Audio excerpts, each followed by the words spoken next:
नमस्कार। अतश्री खान कथा में आप सबों का स्वागत है। चलिए, आज खान और उनके 3 स्टाफ को डिस्ट्रिक्ट कोर्ट ने एंटीसिपेटरी बेल दे दिया है।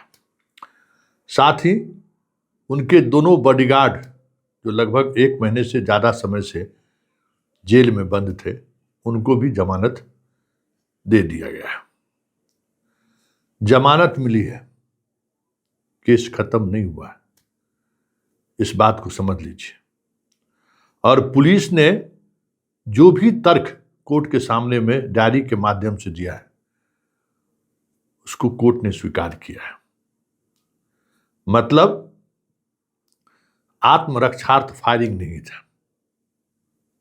पहली बात, जिस तरीके से दिखाया गया आत्मरक्षार्थ फायरिंग की बात, वो एविडेंस के तौर पर जो पुलिस की तरफ से दी गई, वो कहीं दूर दूर तक इनके वकील के उस दलील के करीब भी नहीं पहुंच पाए।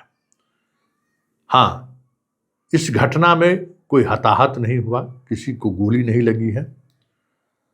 और जिस वक्त दहशत फैलाने के लिए फायरिंग की गई थी, उस वक्त रोशन के संस्थान में काम करने वाले किसी कर्मी पर निशाना निर्देश साधा गया था। हवाई में फायरिंग की गई थी।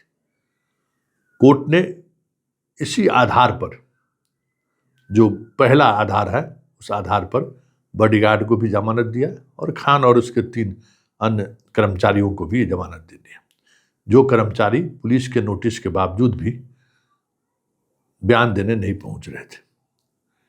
तो ये बात तय हो गई कि कुछ भी जो कहा जा रहा था, जो दलीलें दी जा रही थी, वो दलीलें कहीं से भी कोर्ट के नज़र में टिका नहीं। हाँ, कैजुअल्टी नहीं है, फायरिंग किसी को निशाने बनाकर नहीं की गई, इसलिए इनके बॉडीगार्ड को भी और खान को भी जमानत दी है। इसी तरीके से रोशन के मामले में जिन धाराओं में केस की गई थी, वो धारा ही सुपरविजन में पुलिस ने हटा दिया है। मतलब कोई जानलेवा हमला उस पर नहीं था, और ना ही उस हमला के वक्त कहीं दूर दूर तक रोशन मौजूद थे।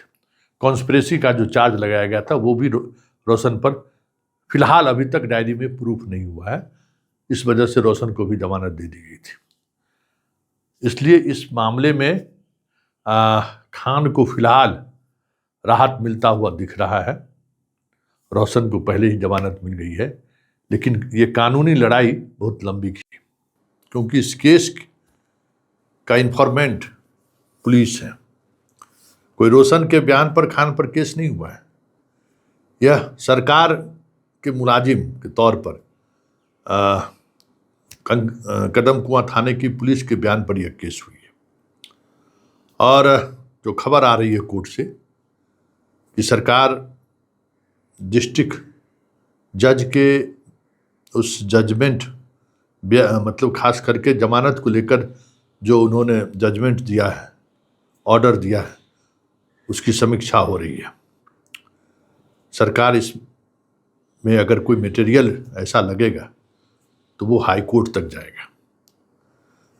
जो बातें हमारी हुई है सरकार के पक्ष के वकीलों से, उन्होंने कहा है कि हम इस पूरे जजमेंट को, मतलब जजमेंट तो ये है नहीं, मतलब जमानत का जो याचिका स्वीकार की गई है, एंटीसिपेटरी जो बेल दिया गया है, या फिर बॉडीगार्ड को जो नियमित जमानत दी गई है, उसके जज साहब के ऑर्डर को हम लोग अध्ययन कर रहे हैं। और पुलिस ने जो दस्तावेज प्रस्तुत किया है, पुलिस ने जो एविडेंस कोर्ट के सामने दिया है, अगर उस एविडेंस को लेकर कोर्ट में कुछ भी ऐसी बातें सामने आएगी तो हम लोग हाई कोर्ट जाएंगे। सरकार इस मुद्दे पर हाई कोर्ट जा सकती है। वैसे आज जमानत के बाद खान के वकील क्या कर रहे हैं, जरा आप अपनी उनकी बात सुनिए। का बेल हो चुका है और इजलास पर ही जज साहब ने अनाउंस कर दिया। पहले एंटीसिपेटरी बेल खान सर का बताया कि अलाउ कर दिया गया है। उसके बाद उनके स्टाफ 3 थे, उनका अलग बेल एप्लीकेशन एंटीसिपेटरी फाइल था, उन लोगों का भी अलाउ कर दिया गया। लास्ट में फिर रेगुलर बेल जो गार्ड्स लोग थे जिन पर आरोप था कि फायरिंग किए हैं एयर में, उन लोग का भी बेल अलाउड कर दिया। कितने लोगों को बेल मिला कुल मिलाकर? 6 आदमी को, 6 आदमी को। टोटल 6 आदमी को बेल मिला है। और पुलिस ने जो इन्वेस्टिगेशन किया प्रॉपर किया, जो सच्चाई थी उसको डायरी में लिखा गया है। कुछ आर्गुमेंट्स वगैरह भी रहा सर? आर्गूमेंट्स वगैरह लॉ पर जो आर्म्स एक्ट है, विरोध तो बहुत किया गया था उधर से, बहुत किया गया। हाँ बहुत किया गया, लेकिन जो लॉ है उसके मुताबिक learned principal district and session जज ने उसको कंसीडर किया है लॉ पॉइंट को, और उसके बाद बेल अलाउड किया। डायरी में पुलिस का रुख क्या रहा? पुलिस ने बहुत अच्छा इन्वेस्टिगेट किया है इसमें, जो सच्चाई थी उसको उसमें डायरी में लिखा गया। तो आपने सुना कि पुलिस सत्य के साथ खड़ा रहा। स्वाभाविक तौर पर देखिए, जिस तरीके की घटना है, कोई मर्डर तो हुआ नहीं है ना, कोई अपहरण तो नहीं हुआ है, कोई ऐसी बात भी नहीं है। ये कानूनी लड़ाई में 1 महीने से अधिक समय तक दोनों बॉडीगार्ड जेल के सलाखों के अंदर रहे। खान को जब तक बेल एंटीसिपेटरी ग्रांट नहीं हुआ, हाँ गिरफ्तारी पर रोक जरूर रहा, तब तक उनकी धड़कनें बढ़ी रही। दिल्ली तक से वकील उनको लाना पड़ा, और बहस कैसी हुई सबको समय समय पर हम खबरों के माध्यम से आप तक पहुंचाते रहे। लेकिन एक सवाल है, पहली बार खान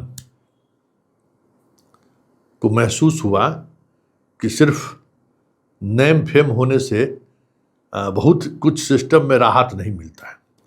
क्योंकि पुलिस जब रोशन की गिरफ्तारी के बाद सच को महसूस किया तो बैकफुट पर आ गई।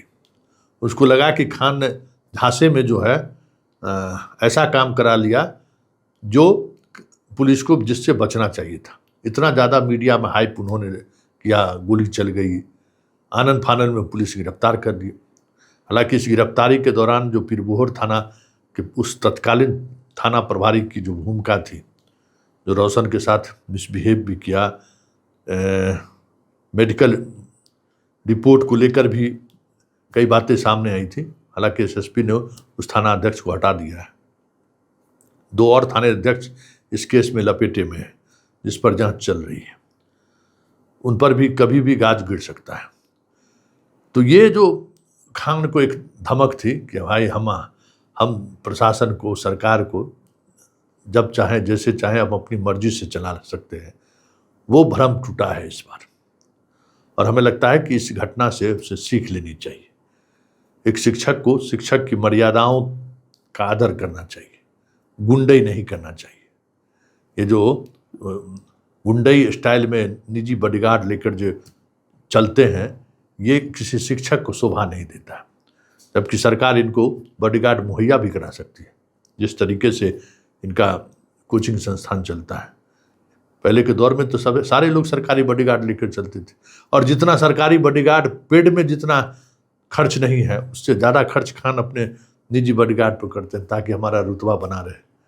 तो इस घटना ने खान को इतना सबक तो दे दिया है कि जो एक गुंडई का जो तरीका होता है, गुंडा का जो एक तरीका होता है, उस तरीके से आप शैक्षणिक संस्थान नहीं चला सकते। जबरन संस्थानों पर कब्जा करने की जो प्रवृत्ति रही है, कहीं न कहीं इस घटना के बाद हमें लगता है कि खान थोड़ा बैकफुट पर आएंगे, और जो बरबोलापन है उस पर भी लगाम लगेगा।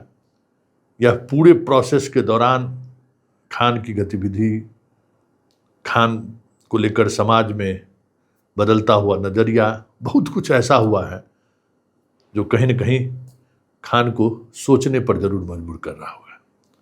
खैर चलिए, आगे आगे होता है क्या, अभी देखना बाकी है। क्योंकि हाई कोर्ट में ये अपने एफआईआर को कैसिंग को लेकर याचिका दायर कर रखा है, जिसमें सरकार को नोटिस हो चुकी है। हाई कोर्ट के फैसले पर भी नज़र होगी, लेकिन इतना तो तय है कि इस घटना ने खान को जितना नुकसान पहुंचाया है, खास करके एक शिक्षक के रूप में, उसकी भरपाई करना खान के लिए मुश्किल ही नहीं, नामुमकिन होगा। क्योंकि वो सच भी सामने आ गया जिस सच के आड़ में ये अपना शिक्षण संस्थान का जो धंधा है उसको फला फूल रहा था, फला मतलब उसको आगे बढ़ा रहा था। कई सच भी सामने आ गए कि किस तरीके से रिजल्ट में फर्जीवाड़ा करके अपने संस्थान के बारे में बड़ी बड़ी बातें करते रहे। तो इस घटनाक्रम में वो बातें भी सामने आई।